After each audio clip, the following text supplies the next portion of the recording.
السلام علیکم ورحمۃ اللہ وبرکاتہ۔ بسم اللہ الرحمن الرحیم۔ دوستو، ایک دفعہ حضرت عمر بن عبدالعزیز رحمۃ اللہ تعالی نے نماز میں دیر کر دی اور جماعت ہونے کے بعد مسجد میں تشریف لائے۔ آپ رحمۃ اللہ تعالی کے استاد صالح بن کیسان نے دیر سے آنے کی وجہ پوچھی تو آپ نے جواب دیا، بال سنوارنے میں دیر ہو گئی تھی۔ شاگرد کے جواب نے استاد کو ورطہ حیرت میں ڈال دیا اور وہ سمجھے کہ شاگرد کے دل میں بالوں کی اہمیت نماز با جماعت کی اہمیت سے زیادہ ہے، کیونکہ بالوں کی آرائش میں شغف کو نماز پر ترجیح دی گئی۔ چنانچہ انہوں نے فوراً عمر رحمت اللہ تعالی کے والد ماجد عبدالعزیز رحمت اللہ تعالی کو یہ واقعہ اور شاگرد کا یہ جواب لکھ کر بھیجا۔ انہوں نے فوری طور پر ایک شخص روانہ کیا جس نے مدینہ میں داخل ہوتے ساتھ ہی سب سے پہلے حضرت عمر بن عبدالعزیز رحمت اللہ تعالی کے بال مونڈے اور بعد میں کسی سے بات کی۔ اس واقعے سے ہمیں معلوم ہوتا ہے کہ حضرت عمر بن عبدالعزیز رحمت اللہ تعالی کے والد ماجد نے بچپن ہی سے کس ذمہ داری اور اہتمام کے ساتھ فرزند ارجمند کی تربیت فرمائی تھی۔ یہی وجہ تھی کہ والد کی تربیت اور دیگر خارجی واقعات نے آپ کو امت کے جلیل القدر اور نامور نفوس قدسیہ میں سے شامل فرما دیا تھا۔ سیدنا عمر فاروق رضی اللہ تعالی عنہ کے خواب کی تعبیر۔ دوستو، سیدنا عمر بن خطاب رضی اللہ تعالی عنہ نے ایک خواب دیکھا۔ خواب دیکھتے ہی آپ رضی اللہ تعالی عنہ بیدار ہوئے تو پوچھا گیا کہ آپ نے کیا خواب دیکھا ہے؟ آپ نے فرمایا کہ میری اولاد میں سے ایک شخص ہوگا جس کے چہرے پر زخم کا نشان ہوگا، وہ زمین کو عدل و انصاف سے بھر دے گا۔ خواب دیکھنے کے بعد آپ فرمایا کرتے تھے، کون ہے جو میری اولاد میں سے اشج یعنی زخمی ہوگا؟ آپ رضی اللہ تعالی عنہ کے گھر والوں نے یہ خواب سنا تو انہیں خوشی اور مسرت ہوئی، لیکن اس کی تعبیر سمجھ نہ آئی، مگر وہ تعبیر کا انتظار کرتے رہے۔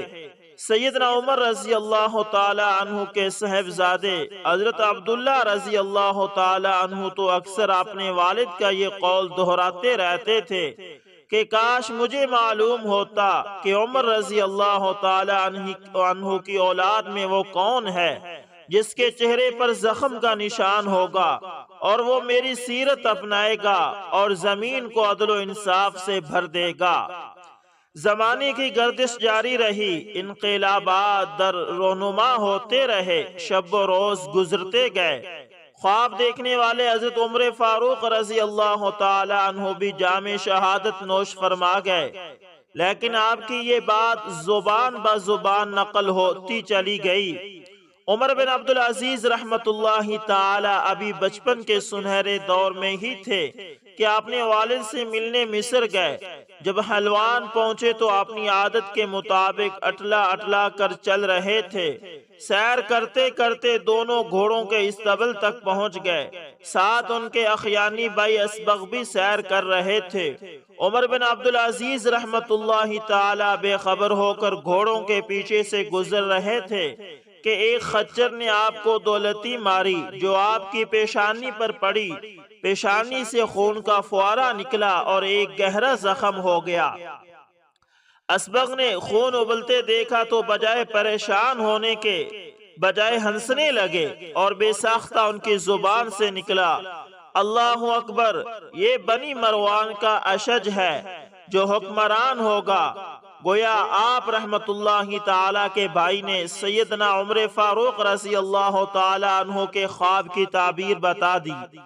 عمر بن عبدالعزیز رحمت اللہ تعالی کی پیشانی خون سے شرابور تھی، زخم کی گہرائی سخت تکلیف دہ تھی اور آپ رحمت اللہ تعالی رو رہے تھے، لیکن اسبغ کی خوشی کی کوئی انتہا نہیں تھی۔ وہ برابر ہنس رہے تھے اور چیخ چیخ کر یہ کہہ رہے تھے کہ میرا یہ بھائی بنو مروان کا اشج ہے۔ عمر بن عبدالعزیز رحمت اللہ تعالی میں سیدنا فاروق اعظم رضی اللہ تعالی عنہ کی جھلکیاں تو سب گھر والوں کو پہلے ہی نظر آ رہی تھی، لیکن آپ جب زخمی ہو گئے تو اسبغ سے صبر نہ ہو سکا اور وہ ظہور تعبیر کے یقین کی وجہ سے ہنستے ہوئے اور اللہ اکبر کے نعرے لگاتے ہوئے خواب کی تعبیر کے ظہور کا اعلان کر رہے تھے۔ لیکن عمر بن عبدالعزیز کی سمجھ میں کچھ نہیں آ رہا تھا کہ میرا بھائی کیوں خوش ہے اور چیخ چیخ کر اللہ اکبر کے نعرہ کیوں لگا رہا ہے۔ جو ہی یہ خبر آپ کی والدہ ام عاصم کو ملی تو وہ تیزی سے دوڑتی ہوئی آئی اور اپنے نور نظر کو سینے سے چمٹا لیا، چہرے سے خون کو صاف کیا، بچے کو تسلی دی، شفقت سے اس کے سر پر ہاتھ پھیرا۔ لیکن پھر جب انہیں پتا چلا کہ میرے بچے کی چوٹ پر اس کا بڑا بھائی ہنس رہا ہے تو سخت پریشان ہوئیں اور اپنے شوہر عبدالعزیز سے اسبغ کی شکایت کی اور خود بھی اسبغ کو ڈانٹا کہ تم میرے لخت جگر کو استبل کیوں لے گئے، اور پھر جب وہ خچر کی دولت سے زخمی ہوا تو اس پر برابر کیوں ہنس رہے ہو۔ عبدالعزیز بھی بیوی کی شکایت سن کر پہلے تو اپنے لخت جگر عمر کی پیشانی سے خون پونجنے لگے اور پھر اسبغ پر ناراض ہونے لگے۔ یہ تمہارا چھوٹا بھائی تھا، اس کی پیشانی لہو لوہان ہو گئی اور وہ تکلیف سے رونے لگا اور تم اس کی تکلیف سے خوش ہو کر نعرے لگاتے رہے اور ہنستے رہے۔ ہنسنے کا یہ کون سا موقع تھا؟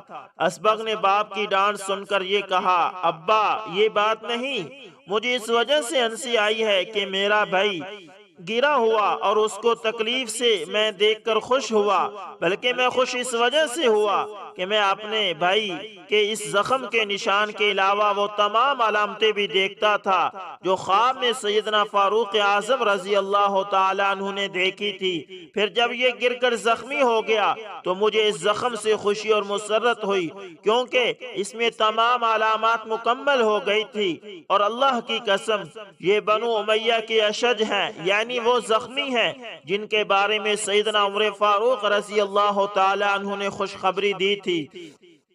اسبغ کی یہ بات سن کر عبدالعزیز رحمت اللہ تعالی خاموش ہو گئے اور آپ کے زخم کو دوبارہ نہایت غور سے دیکھنے لگے۔ پھر اپنی بیوی ام عاصم سے کہا، دیکھو میرا بیٹا بنو مروان کا اشج ہے اور واقعی اس کی پیشانی سے سعادت جھلکتی ہے۔ اس زخم کی وجہ سے لوگ عمر بن عبدالعزیز رحمت اللہ تعالی کو اشج بنی مروان کہنے لگے اور عمرائے بنی امیہ عموماً اور عبد الملک کے فرزند خصوصاً اس علامت کی وجہ سے آپ کو حسد کی نگاہ سے دیکھتے۔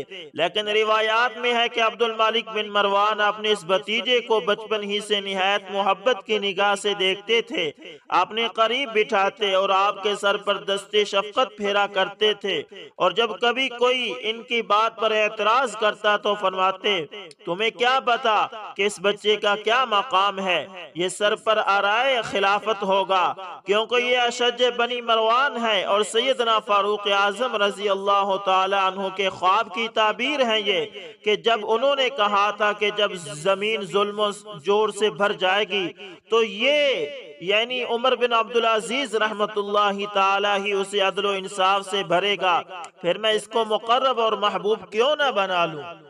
تحصیل علم اور رشتہ ازدواج۔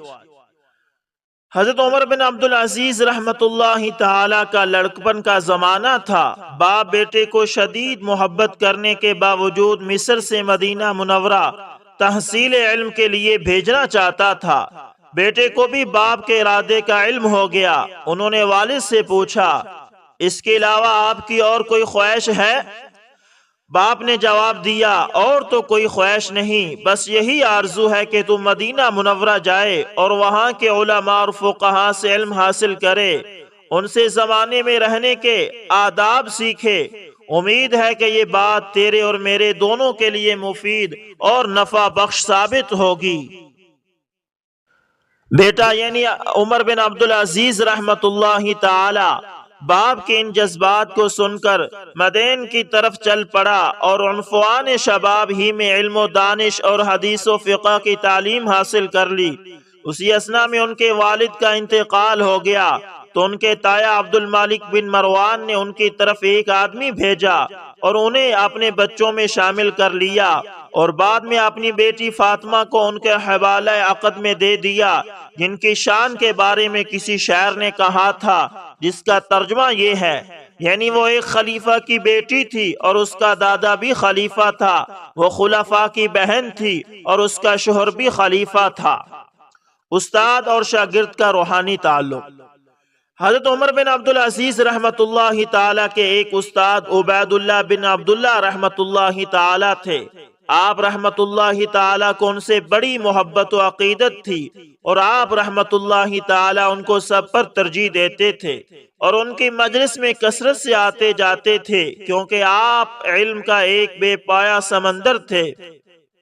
اس استاد کا اثر آپ پر پوری زندگی رہا۔ چنانچہ ایک مرتبہ اپنی اہلیہ سے فرمایا، جب مجھے غصہ آتا ہے تو گویا میں اپنے سامنے اپنے استاد عبید اللہ کو کھڑا پاتا ہوں کہ وہ مجھ سے مخاطب ہیں اور مجھے غصہ سے منع فرما رہے ہیں۔ شہر نبوی صلی اللہ علیہ وسلم میں تربیت۔ حضرت عمر بن عبدالعزیز رحمت اللہ تعالی کے والد حضرت عبدالعزیز رحمت اللہ تعالی مصر کے گورنر تھے۔ انہوں نے اپنی اہلیہ ام عاصم کو لکھا کہ اپنے بیٹے عمر کو اپنے ساتھ لے کر حلوان مصر آ جاؤ۔ انہوں نے اپنے تایا سیدنا عبداللہ بن عمر رضی اللہ تعالی عنہما سے اس بارے میں مشورہ کیا۔ انہوں نے فرمایا، تم مصر چلی جاؤ اور عمر کو یہی مدینہ میں رہنے دو تاکہ اسے مدینہ کی پرفضا علمی آب و ہوا میں تعلیم و تربیت کے دولت سے مالا مال کیا جا سکے، چونکہ حضرت عمر بن عبدالعزیز رحمت اللہ تعالی اپنے نانا حضرت عمر بن خطاب رضی اللہ تعالی عنہ سے بہت زیادہ مشابہت کی وجہ سے آل خطاب کی محبت و شفقت کا مرکز تھے۔ اس لیے ام عاصم اپنے بیٹے عمر کو مدینہ منورہ میں چھوڑ کر حلوان مصر چلی گئی۔ جب وہ مصر پہنچی تو عبدالعزیز رحمت اللہ تعالی نے ان سے پوچھا، عمر کہاں ہے؟ انہوں نے کہا کہ میں اسے تعلیم و تربیت کے لیے مدینہ کی خوشگوار علمی فضا میں چھوڑ آئی ہوں۔ اس سے عبدالعزیز کو بڑی خوشی ہوئی کہ میرا بیٹا اپنے ماموں کے سائے عاطفیت اور شفقت میں تعلیم و تربیت حاصل کرے گا۔ چنانچہ عبدالعزیز رحمت اللہ تعالی نے خود بھی فوری طور پر اپنے بیٹے کی تعلیم و تربیت کی طرف توجہ دی اور اپنے خلیفہ عبد الملک بن مروان کو بھی دمشق میں اس بارے میں ایک خط لکھا۔ خط پڑھ کر عبد الملک کو بہت خوشی ہوئی۔ اس نے اپنے بھتیجے کی تعلیم و تربیت کے لیے 1000 دینار وظیفہ ماہانہ جاری کر دیا۔ الغرض عمر بن عبدالعزیز رحمت اللہ تعالی کی تعلیم و تربیت مدینہ طیبہ کی علمی فضا اور ماحول میں جود و کرم کے نعمت قدوں اور چاچاؤں کے مال و دولت اور ماموں کی شفقت کے زیر سایہ ہوئی۔ شیشے سے کٹ سکتا ہے ہیرے کا جگر۔ آپ کے مزاج کی حدت و شفقت آپ کو ورثہ میں ملی تھی۔ آپ کے غلام بھی آپ کے غصہ اور ناراضگی سے سہمے رہتے۔ ایک دفعہ آپ نے عنفوان شباب میں اپنے ایک غلام کو مارا تو غلام نے دل میں ارادہ کیا کہ آپ کے مزاج کی تیزی کو ختم کرنا چاہیے۔ چنانچہ ایک روز اس نے اس وقت جبکہ آپ خوشگوار موڈ میں تھے آپ سے پوچھا، آپ نے کبھی کوئی ایسا قصور کیا ہے جس سے آپ کا آقا آپ سے ناراض ہو گیا ہو اور آپ کو فوری سزا دی ہو؟ انہوں نے کہا، یعنی عمر بن عبدالعزیز رحمت اللہ تعالی نے کہا، نہیں۔ غلام نے کہا، پھر آپ نے مجھے کیوں فوری سزا دی جبکہ آپ کو فوراً سزا نہیں دی گئی؟ یہ جملہ سن کر آپ نادم ہوئے، قلب پر رقت طاری ہو گئی اور غلام سے فرمایا، جا تو اللہ کی رضا کے لیے آزاد ہے، کوئی محفل ہو اس کو ہم تیری محفل سمجھتے ہیں۔ ایک دفعہ حضرت عمر بن عبدالعزیز رحمت اللہ تعالی خلیفہ عبد الملک بن مروان کے ساتھ سفر میں تھے۔ کوئی ساتھیوں کے سامان پیچھے رہ گئے، اس وجہ سے شاہی سواری پیچھے ٹھہر گئی۔ جن کے سامان روانہ ہو چکے تھے وہ آ رہے تھے، لیکن جن کے سامان روانہ نہیں ہوئے تھے ان کے پاس کوئی سامان نہیں تھا۔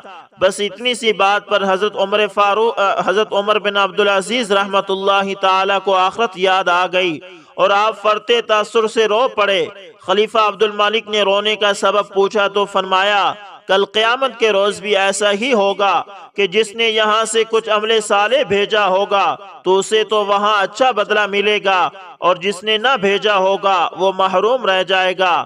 بس اسی فکر نے ان کی دنیا تبدیل کر دی تھی اور پھر موت تک آخرت کی یاد سامنے رکھتے تھے۔ حضرت عمر بن عبدالعزیز رحمت اللہ تعالی اور مدینہ منورہ کی گورنری۔ جس شخص کی نہاد ذہنی آخرت رخی زندگی ہو وہ حکومت کے عہدے کو کیسے قبول کرے گا؟ لہذا بحیثیت گورنر مقرری کے باوجود حضرت عمر بن عبدالعزیز رحمت اللہ تعالی مدینہ نہیں جا رہے تھے۔ ولید نے حاجب سے پوچھا، عمر بن عبدالعزیز رحمت اللہ تعالی کیوں نہیں جا رہے؟ اس نے کہا، ان کی کچھ شرائط ہیں، جب تک وہ پوری نہ ہوں وہ اپنے عہدے کا چارج نہیں لیں گے۔ ولید نے آپ کو بلایا اور پوچھا تو آپ رحمت اللہ تعالی نے فرمایا، مجھے پہلے گورنروں کی طرح ظلم پر مجبور نہیں کیا جائے گا۔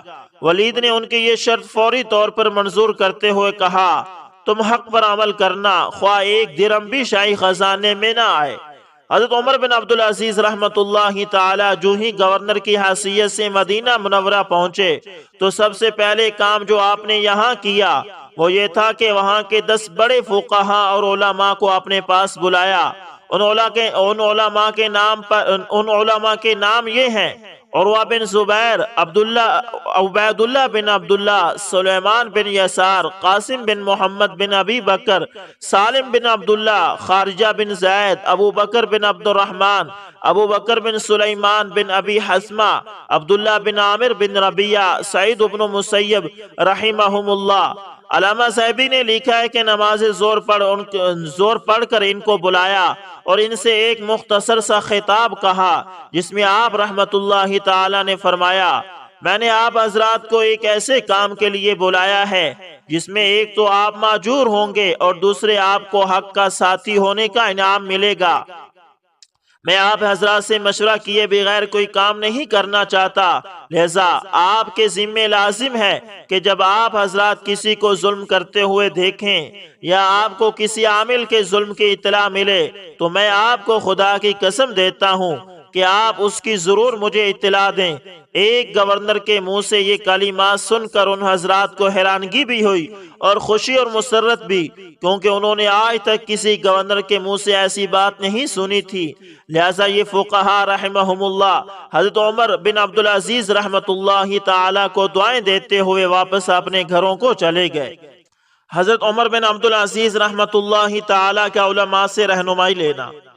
ابو بکر بن عیاش کا بیان ہے کہ آپ رحمت اللہ تعالی نے اس زمانہ میں کئی حج کیے اور سب سے پہلا حج آپ نے 99 میں کیا۔ سہیل بن ابی صالح کا بیان ہے کہ عرفہ کی صبح میں اپنے والد کے ساتھ عرفات میں کھڑا تھا اور سیدنا عمر ثانی امیر الحج تھے۔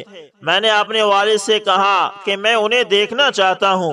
چنانچہ جو ہی میں نے انہیں دیکھا تو میں نے اپنے والد سے کہا کہ جب بھی کوئی شخص انہیں دیکھتا ہے تو اس کے دل میں ان کی محبت پیوست ہو جاتی ہے۔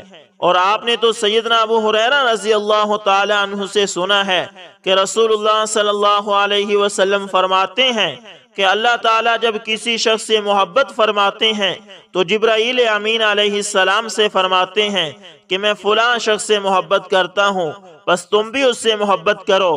حضرت عمر بن عبدالعزیز رحمت اللہ تعالی نے ان علماء کو اس لیے بلایا تھا کہ یہ آپ کی حکومتی معاملات میں اعانت کریں اور انہیں صحیح مشورہ دیں۔ چنانچہ علماء مجلس شورا میں آ کر بیٹھ جاتے اور حضرت عمر بن عبدالعزیز رحمت اللہ تعالی انہیں اپنے عزائم سے آگاہ کرتے اور فرماتے کہ میں آپ سب حضرات کے مشورے کے بعد ہی کسی کام کا فیصلہ کر سکتا ہوں، لہذا آپ حضرات مظالم کی چھان بین کریں۔ مسجد نبوی کی توسیع اور ولید کی آمد۔ سن 90 میں جب مسجد نبوی کی توسیع کا کام مکمل ہو گیا تو سن 91 میں ولید نے حج بیت اللہ کا ارادہ کیا اور اپنی آمد کے بارے میں سیدنا عمر بن عبدالعزیز رحمت اللہ تعالی کو آگاہ کیا۔ جب ولید حج کے لیے دمشق سے نکلا تو حضرت عمر بن عبدالعزیز رحمت اللہ تعالی ایک عظیم شان جلوس کے ساتھ خلیفہ کے استقبال کے لیے روانہ ہوئے۔ اس جلوس میں مدینہ منورہ کے اکابر میں سے 20 حضرات شامل تھے۔ اس جلوس میں اونٹوں اور گھوڑوں پر لدا ہوا کافی سامان بھی تھا۔ یہ جلوس سویدہ تک گیا۔ خلیفہ مسلمین سواری پر تھے۔ خلفاء کے آداب میں یہ بات بھی شامل تھی کہ اگر لوگ خلیفہ کی آمد کے وقت سوار ہوں تو خلیفہ کو دیکھ کر وہ سواریوں سے اتر جائیں اور اگر بیٹھے ہوں تو کھڑے ہو جائیں، لیکن اس جلوس کے لوگ خلیفہ کو دیکھ کر اپنی سواریوں سے نہ اترے۔ پھر ولید نے گورنر مدینہ حضرت عمر بن عبدالعزیز رحمت اللہ تعالی کو اپنے پاس بلایا اور ان کے ساتھ چلتا رہا حتیٰ کہ ذی حشب میں جو مدینہ منورہ سے ایک دن کے فاصلے پر واقع ہے وہاں اترے۔ گورنری سے معزولی۔ سنہ 93 میں سیدنا عمر بن عبدالعزیز رحمۃ اللہ تعالی گورنری کے عہدے سے معزولی کے بعد اپنے ایک غلام مزاحم کے ساتھ رات کی تاریکی میں مدینہ طیبہ سے دمشق جانے کا ارادہ لے کر نکلے۔ اس وقت اگرچہ پورا مدینہ تاریکی میں ڈوبا ہوا تھا، لیکن مدینہ اور مکہ کا یہ سابقہ گورنر جس کا سامان 30 اونٹوں پر مدینہ منورہ گیا تھا، اب صرف ایک غلام مزاحم کے ساتھ مدینہ سے نکلا تاکہ اس کے نکلنے کا کسی کو پتہ نہ چلے۔ مدینہ سے نکلتے وقت انہیں 2 احادیث نبی صلی اللہ علیہ وسلم یاد آئیں۔ ایک یہ کہ سرکار دو عالم صلی اللہ علیہ وسلم نے ارشاد فرمایا تھا، اس ذات کی قسم جس کے قبضے میں میری جان ہے کہ کوئی مدینہ سے نہیں نکلے گا مگر اللہ تعالیٰ اس کے عوض اسے بہتر جگہ دے گا، اس کے مثل دے گا۔ اور دوسری حدیث یہ ذہن میں آئی کہ رسول اللہ صلی اللہ علیہ وسلم نے ارشاد فرمایا کہ مدینہ بھٹی کی طرح ہے کہ وہ میل کچیل اور گندگی نکال بہر کرتا ہے۔ آپ نے نہایت بے چینی کی حالت میں اپنے غلام مزاحم سے فرمایا، مزاحم ہمیں خدشہ ہے کہ کہیں ہم ان میں سے نہ ہوں جن کو مدینہ بہر نکال کرتا ہے۔ حاکم وقت ولید کو نصیحت۔ حضرت عمر بن عبدالعزیز رحمۃ اللہ تعالی دارالخلافت دمشق میں ولید کی مجلس شورا کے رکن مقرر ہو گئے تھے۔ چنانچہ اب حالت یہ تھی کہ آپ رحمۃ اللہ تعالی کو جب بھی موقع ملتا تو آپ ولید کو اس کے عمال و حکام کے سلسلے میں آڑے ہاتھوں لیتے اور الدین و النصیحہ کے طور پر اس کی خیر خواہی کرتے ہوئے اس کو بعض دفعہ ڈانٹ بھی دیتے۔ چنانچہ ایک روز ولید سے فرمایا، امیر المومنین، میں آپ کو ایک نصیحت کرنا چاہتا ہوں، لہٰذا جب آپ خلافت کے کام سے مکمل طور پر پرسکون و اطمینان کی حالت میں ہوں تو آپ مجھ سے وہ نصیحت معلوم کر لیں۔ ولید نے پوچھا، اس وقت اس نصیحت سے کون سی چیز مانے ہے؟ فرمایا، مانے تو کچھ نہیں، لیکن آپ کا قلب چونکہ اس وقت سکون سے عاری ہے لہٰذا آپ اطمینان اور دل جمی کے ساتھ اس کو سن نہیں پائیں گے۔ چنانچہ کچھ عرصہ بعد ایک روز سیدنا عمر بن عبدالعزیز رحمۃ اللہ تعالی شامیوں کی ایک جماعت کے ساتھ بارگاہ خلافت میں حاضر ہوئے تو ولید نے موقع سے فائدہ اٹھاتے ہوئے کہا، ابو حفص، آپ وہ نصیحت فرمائیں۔ سیدنا عمر بن عبدالعزیز رحمۃ اللہ تعالی نے فرمایا، امیر المومنین سنیے، اللہ تعالیٰ کے نزدیک شرک کے بعد سب سے بڑا گناہ ناحق خون بہانا ہے۔ آپ کے گورنر اور عمراء لوگوں کو ناحق قتل کر ڈالتے ہیں اور آپ کو اس کا سچا جھوٹا جرم لکھ کر بھیج دیتے ہیں۔ اللہ تعالیٰ اس گناہ عظیم کے بارے میں آپ ہی سے باز پرس کریں گے۔ اللہ تعالیٰ کے ہاں پکڑ آپ ہی کی ہوگی، کیونکہ آپ نے انہیں گورنر مقرر کیا ہے، لہٰذا آپ انہیں لکھ دیں کہ کوئی گورنر کسی کو قتل نہیں کرے جب تک کہ اس جرم کی آپ کو اطلاع نہ دی جائے اور پھر اس جرم پر شرعی شہادت پیش نہ کی جائے، پھر آپ خود اس کے بارے میں اپنا حکم صادر فرمائیں کہ وہ واجب القتل ہے یا نہیں۔ بات درست تھی، لیکن نازک مزاج شاہاں تابع سخن نادر کے اصول کے تحت ولید کو غصہ تو بہت آیا، لیکن وہ اپنا غصہ پی گیا اور بولا، ابو حفص، اللہ تعالیٰ آپ پر اپنی برکات نچھاور فرمائے۔ اعلان حق کا عجیب واقعہ۔ حضرت عمر بن عبدالعزیز رحمۃ اللہ تعالیٰ کے ولید کو نصیحت کرنے کے بعد ایک دن عین دوپہر کے وقت ولید نے خلاف معمول حضرت عمر بن عبدالعزیز کو بلوا لیا۔ جب وہ ولید کے دربار میں پہنچے تو دیکھا کہ خلیفہ کی پیشانی پر بل پڑے ہوئے ہیں۔ ولید نے اشارہ کر کے انہیں اپنے قریب بٹھایا۔ حضرت عمر بن عبدالعزیز نے دیکھا کہ ایک بے رحم جلاد خالد بن ریان برہنہ تلوار لے کر ولید کے پاس کھڑا ہے۔ پھر ولید نے اس خارجی سے پوچھا جس کو حجاج نے ولید کے دربار میں بھیجا تھا کہ فلاں فلاں خلیفہ کے بارے میں تیری کیا رائے ہے؟ خارجی نے ان خلفاء کی مذمت کرنا شروع کر دی۔ پھر ولید نے اپنے بارے میں پوچھا کہ تمہاری میرے بارے میں کیا رائے ہے؟ اس خارجی نے صاف جواب دیا، تو ایک ظالم اور ستمگر شخص ہے، اللہ تجھ پر لعنت کرے۔ ولید نے اسی وقت جلاد خالد بن ریان کو حکم دیا کہ اس کا سر اس کے جسم سے جدا کر دیا جائے۔ جلاد نے اسی وقت حکم کی تعمیل کی۔ اب ولید نے حضرت عمر بن عبدالعزیز سے پوچھا، جو لوگ خلفاء کو گالیاں دیتے ہیں ان کو قتل کرنا چاہیے یا نہیں؟ آپ رحمت اللہ تعالی خاموش رہے اور کوئی جواب نہ دیا۔ پھر ولید کے 2-3 دفعہ پوچھنے پر بھی آپ خاموش رہے۔ جب ولید نے بار بار پوچھا تو حضرت عمر بن عبدالعزیز رحمت اللہ تعالی نے مہر خاموش توڑتے ہوئے جواب دیا کہ سزا دی جائے۔ اس جواب سے ولید کو سخت غصہ آیا۔ وہ حضرت عمر بن عبدالعزیز رحمت اللہ تعالی کے منہ سے قتل کا فتویٰ کہلوانا چاہتا تھا، کیونکہ آخر حضرت عمر بن عبدالعزیز رحمت اللہ تعالی ایک محدث اور فقیہ بھی تھے۔ اس غصے کی حالت میں ولید گھر چلا گیا اور جلاد نے حضرت عمر بن عبدالعزیز رحمت اللہ تعالی کو واپس جانے کا کہا۔ حضرت عمر بن عبدالعزیز رحمت اللہ تعالی فرماتے ہیں کہ میں دربار خلافت سے واپس آ گیا، لیکن نہایت ڈرا ہوا تھا کہ شاید خلیفہ کی نازک مزاجی میرے متعلق بھی کوئی غلط حکم نہ دے دے۔ میں گھر آ کر ابھی بیٹھا ہی تھا کہ ولید نے حضرت عمر بن عبدالعزیز کو اپنے گھر بلوایا اور پھر اس خارجی کے بارے میں ان کی رائے طلب کی کہ میں نے جو اس کے قتل کا حکم دیا تھا وہ درست تھا یا نہیں۔ اب حضرت عمر بن عبدالعزیز رحمت اللہ تعالی نے فرمایا، امیر المومنین، اس کا قتل درست نہ تھا، البتہ اسے کوئی سزا دی جا سکتی تھی، اور اگر آپ چاہتے تو اس کو معاف بھی کیا جا سکتا تھا، ورنہ پھر قید کر دیتے۔ ولید کی تبا نازک پہ یہ بات گراں گزری۔ وہ اپنے اس فعل کے جواز پر ان سے جواز کا فتویٰ حاصل کرنا چاہتا تھا جو انہوں نے نہ دیا، لہذا وہ غصے سے بھڑک اٹھا۔ حضرت عمر بن عبدالعزیز رحمت اللہ تعالی نے اس کے غصے کو خاطر میں نہ لاتے ہوئے ایک مخلص اور صادق خیر خواہ کے انداز میں اٹھ کر اپنے گھر کی طرف روانہ ہو گئے۔ ان کے پیچھے پیچھے جلاد خالد بن ریان بھی نکلا، جو اپنے آقا ولید کے غصے کو کئی بار دیکھ چکا تھا اور اس کے سامنے حضرت عمر کا فتویٰ بھی سن چکا تھا۔ اس نے حضرت عمر بن عبدالعزیز سے کہا، ابو حفص اللہ آپ کو معاف کرے، آپ نے امیر المومنین سے بحث کی جس سے مجھے خطرہ لاحق ہو گیا کہ کہیں امیر المومنین آپ کے بارے میں بھی وہی حکم نہ دے دیں جو انہوں نے اس خارجی کے بارے میں دیا تھا۔ حضرت عمر بن عبدالعزیز رحمت اللہ تعالی کو جلاد کی یہ بات ناگوار گزری، لیکن آپ نے مصلحت کے پیش نظر اپنا غصہ ضبط کر لیا اور جلاد سے پوچھا، اگر امیر المومنین تجھے میرے قتل کا حکم دیتے تو کیا اس کی تعمیل کرتا؟ اس نے کڑک کر جواب دیا، واللہ ضرور کرتا۔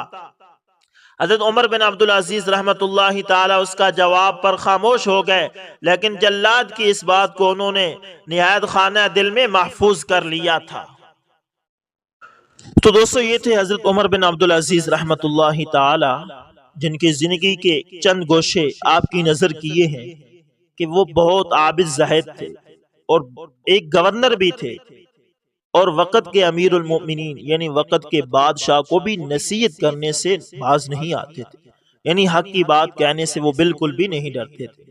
دوستو، امید کرتا ہوں ویڈیو اچھی لگی ہوگی، پسند آئے تو لائک شیئر کمنٹ لازمی کریں، اور دوستو اس قسم کے سچے واقعات سننے کے لیے اس چینل کو لازمی سبسکرائب کریں۔ اور دوستو، ہمیں صحابہ اور تابعین کی زندگی سے آشنا ہونا ضروری ہے، متعارف ہونا ضروری ہے، اور اللہ تعالیٰ سے دعا ہے کہ اللہ تعالیٰ ہمیں صحابہ کرام اور تابعین کے نقوش پر چلنے کی توفیق عطا فرمائے۔ ملتے ہیں کسی نیکسٹ اچھی سی ویڈیو کے اندر، تب تک کے لیے اللہ حافظ۔